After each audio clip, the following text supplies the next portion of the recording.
Yeah, you are my fire, the one desire.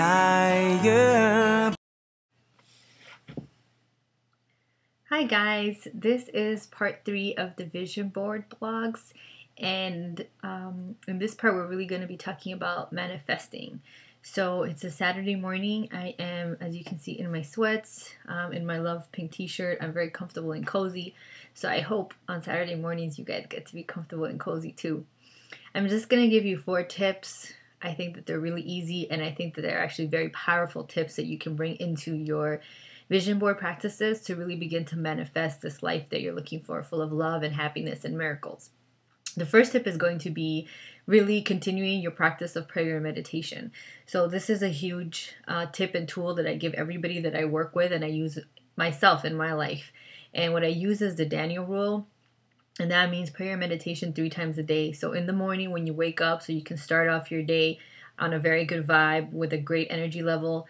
Then afternoon, whenever you get off of work, or in the middle of the day, whatever works for you, but sometime midday, where at the end of the day, a lot of us can pick up a lot of funkiness. I know sometimes I pick up funkiness at work, or I've been out all day and I get home and I'm tired.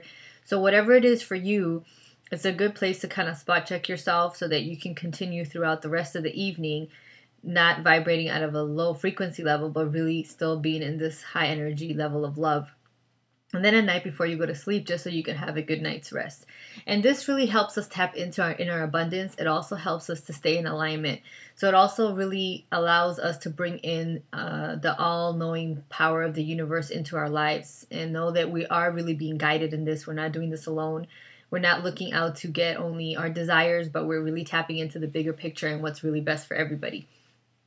The second one is really bringing in visualization into your life. So exercises of visualizing yourself being happy. This is a huge one and a very powerful one. So to really get past any feelings of fear or anxiety, it's really good to sit down and take the time to visualize what it would feel like if you weren't having those feelings, and what would really make you feel the feelings of joy and happiness and peace. So whatever it is for you that is really bringing up this anxiety around your dreams or around your desires, to really sit down and feel how it would be if they were actually true, and to realize that they are really true in that moment. When you're visualizing them, that's what really happens, that you realize that it is possible for these dreams to become a reality. And feelings are huge, an inner compass for us to really show us what we are attracting. So same way we can recognize our negative feelings, we can really bring awareness into our positive feelings and really use them to magnetize our lives and really attract into our lives more of the same stuff that we want. I have this book here next to me called Choose Them Wisely. It talks about how your thoughts actually become things. And the author is Mike Dooley. And I'm going to just read you this part that he talks about. The title of it is Visualize Your Happiness. And a little section in it says, practice feeling what you really want to feel. Not only will you draw experiences that will match those feelings into your life, but you will also achieve it all so much faster. So really what he's saying here, and he talks about it, is visualizing what makes you happy. Sit there. It's super fun to do this because you really feel yourself. Like, imagine your perfect car or your dream car and sit there and visualize what you would be feeling if you were sitting in it. And it's just a wonderful feeling to have that. And that really begins to put us at a level of frequency where we begin to attract more of these things that will get us there. So prayer, meditation, visualize. The third one is really chill out. And it sounds like super easy. And sometimes chilling out, it sounds great, but it might not be the easiest thing to do. And what it really means is to chill out and to be able to just allow ourselves to be led. So instead of running in so many different directions, trying to make things happen, trying to manipulate, trying to figure something out, what we really want to do is chill out and let them come as a natural flow. And Course in Miracles teaches that, miracles happen as a natural flow of love. So as we're just chilling out, doing the things that we enjoy, and whatever that may be for you, for me, it might be scrapbooking, shopping, blogging, whatever it is that I enjoy to do, just doing those things and knowing that once I put out my desires and my wants, the universe is just waiting to make them happen.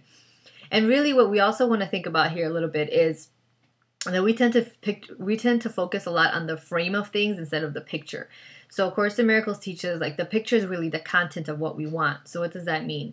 So for many of us, we think that if we get a new job that pays more, or someone in our lives that looks a certain way, that is really the things that are going to make us happy. And what the Course is really teaching is that the content is actually what really makes us happy and what really brings us these feelings.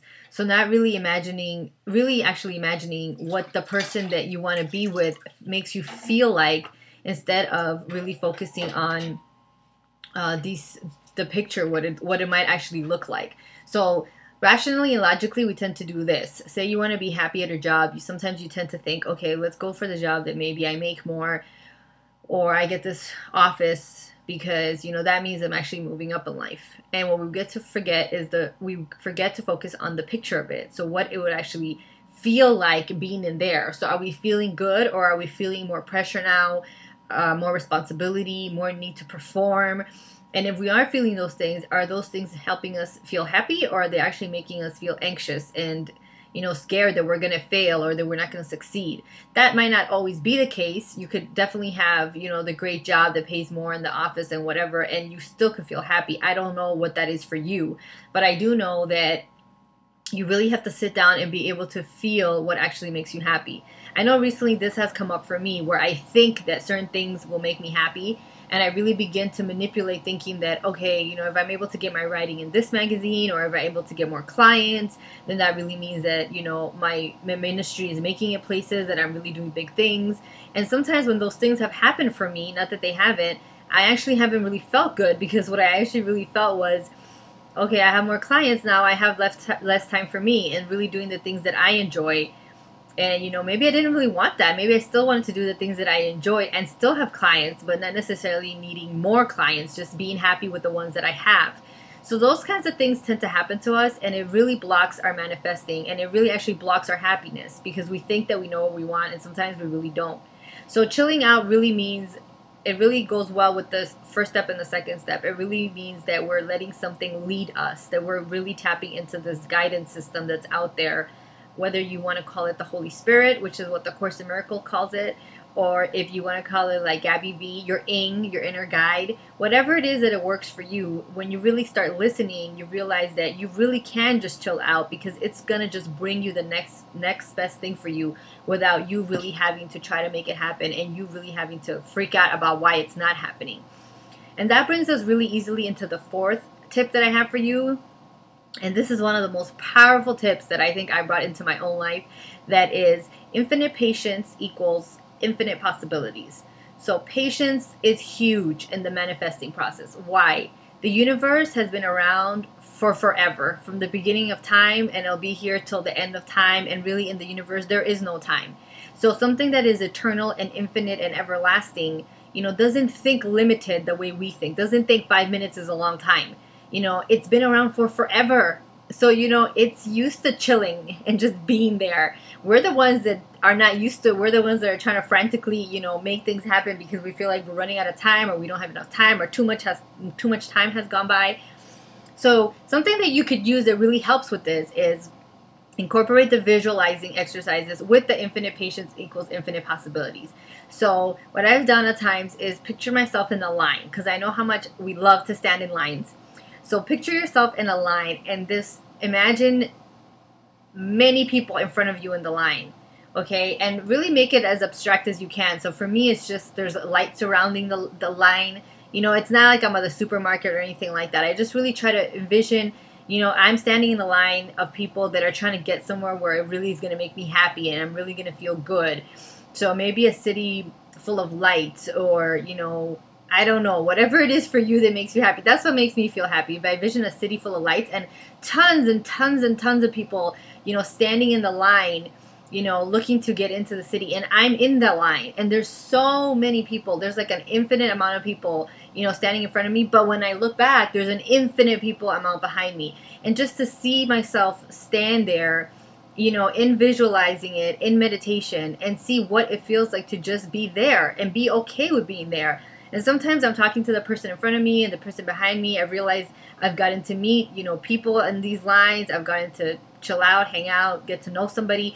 So however it works for you, but really visualizing yourself, standing there and knowing that that amazing thing that you want is coming. But right now you're just good with just standing there and chilling, knowing that it's out there, knowing that it's on its way. So really bringing exercises into your patience and possibilities, or else it can be very abstract. Like I can just tell you be patient. You're like, okay, but how do I do that?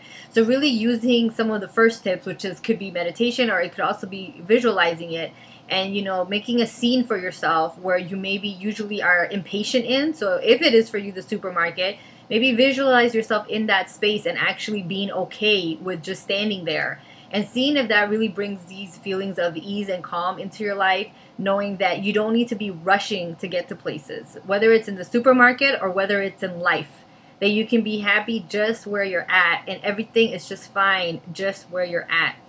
So those are the 4 tips: prayer and meditation, visualization, chill out and be okay with being led by your ing, by the Holy Spirit. And the 4th one is really infinite patience equals infinite possibilities. All your desires are so possible if you're able to just be still. Be still enough to be shown the way. Be still enough to be guided. Be still enough to be shown what the next best thing is. And be still enough to witness the miracles that are out there for your life. I hope you have a wonderful Saturday, and I hope you have a wonderful weekend. Bye!